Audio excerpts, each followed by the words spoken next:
In Norwalk, Connecticut, the story starts on the water.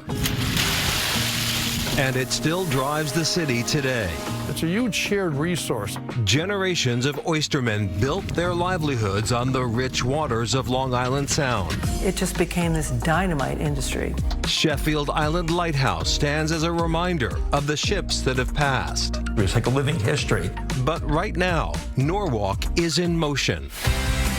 Each community has its own feel. It's part of what makes us special. Murals, galleries, and community art spaces popping up in all the right places. I feel like Near Point's almost contagious.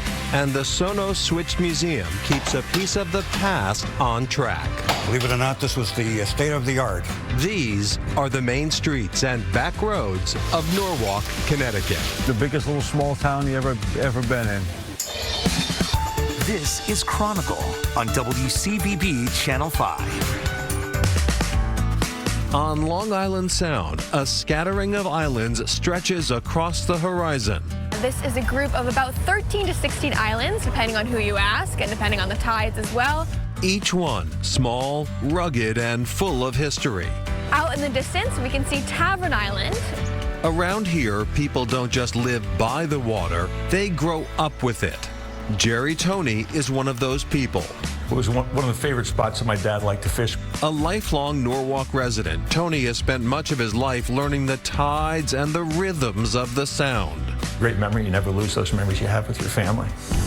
Now he has turned that connection into a mission. As executive director of the Norwalk Seaport Association, he helps protect and maintain one of the city's most recognizable landmarks. Welcome to Sheffield Island Lighthouse, sitting on Sheffield Island in Norwalk Harbor. Built in 1868, the lighthouse, one of 3 in Norwalk, rises from the island in solid granite. The decommissioned light is no longer in use, but its role now, some may say, shines even brighter. It's like a living history. After an extensive restoration by the Norwalk Seaport Association, the lighthouse isn't just standing, it's teaching. We teach them a little bit about the environment. We teach them a lot about the history, the maritime history. People seem to lose that over time because the only way goods and services moved was up and down through the harbor here. And of course, the lighthouse was the key. But step off the boat and the story shifts. From the gentle pull of the tide to the pulse of a city on the rise. Norwalk is home to nearly 95,000 people who speak more than 50 different languages. It's a community of neighborhoods, from East Norwalk to Rowayton and South Norwalk to downtown, each with its own personality. It's part of what makes us special because even as a city, we have that small town feeling. Throughout Norwalk, cranes stretch into the sky and construction dots the streets. Change is happening. Mayor Barbara Smith. It's a lot of change. A lot of people are very excited about it. Some people, have their reservations. Some people hate it. We're trying to balance all that. Washington Street in South Norwalk is just one example of a revitalized neighborhood. In the late 80s, the city rehabbed all these buildings, and now they're restaurants and eating establishments, drinking establishments. And tucked right into that energy This is ethical retail at its best. Is eco-evolution. My store happens to be right in the middle of the coolest street, right on the corners. I have a lot of pride to be part of this. Owner Brad Kerner, better known as the Eco Dude, has always been obsessed with sustainability. I don't know what my inspiration was. I think it just came from my own rage of seeing how wasteful we are in America. Now bringing his waste-free lifestyle to the people of Norwalk.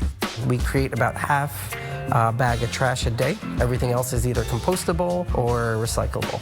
Walk in and you won't hear the crinkle of plastic. Instead, you see refill stations with glass jars. Someone who's coming to fill their soap up here is really, making a big difference by not buying individual soap at the supermarket. Shelves are stocked with everyday essentials and eclectic vintage finds. We have a whole section that are all local artisans. You're supporting local, knowing that you're cutting down on carbon footprint, and that when you support a local, that money stays local, and it's just better for the community. When it comes to coffee, because that's part of eco-evolution as well, bring your own mug or use a compostable one. Our milk, we get it delivered. It's all organic, local milk delivered in glass bottles. For New York City transplant Tony Bacigalupo, eco-evolution is one of the reasons Norwalk feels like home. We moved here, and it was in no small part because of this place. I told my wife when we were looking for somewhere to move, I want to find that like one cafe or bookstore where the person who runs it is like the unofficial mayor of town, and we can meet people.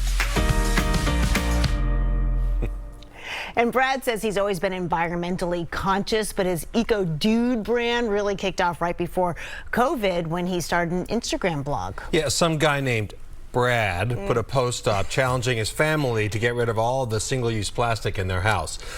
Brad's family, not so happy about it, but the community and the viewers on Instagram absolutely loved it.